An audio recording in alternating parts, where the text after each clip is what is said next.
ولقد خلقنا الإنسان ونعلم ما توسوس به نفسه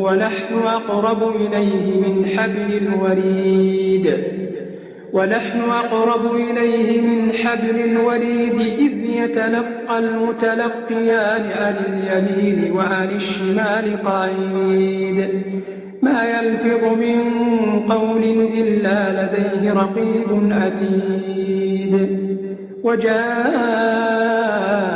سكرة الموت بالحق ذلك ما كنت منه تحيد ونفخ في الصور ذلك يوم الوعيد وجاءت كل نفس معها سائق وشهيد لقد كنت في غفلة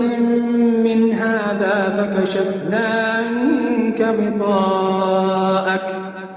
فكشفنا عنك غطاءك فبصرك اليوم حديد وقال قرينه هذا ما لدي عتيد ألقيا في جهنم كل كفار عنيد مناع للخير معتد مريب الذي جعل مع الله إلها آخر فألقياه بالعذاب الشديد قال قرينه ربنا ما أطغيته ولكن كان في ضلال بعيد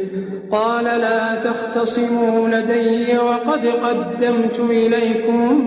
بالوعيد ما يبدل القول لدي وما أنا بظلام للعبيد يوم نقول لجهنم هل امتلأت وتقول هل من مزيد وأزلفت الجنة للمتقين غير بعيد هذا ما توعدون لكل أواب حفيظ من خشي الرحمن بالغيب وجاء بقلب منيب ادخلوها بسلام ذلك يوم الخلود لهم ما يشاءون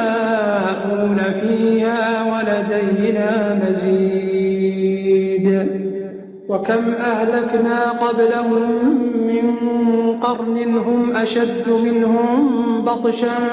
فنقبوا في البلاد هل من محيص إن في ذلك لذكرى لمن كان له قلب أو ألقى السمع وهو شهيد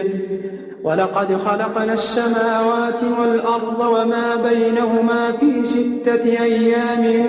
وما مسنا من لغوب فاصبر على ما يقولون وسبح بحمد ربك قبل طلوع الشمس وقبل الغروب ومن الليل فسبحه وأدبار السجود واستمع يوم ينادي المناد من مكان قريب يوم يسمعون الصيحة بالحق ذلك يوم الخروج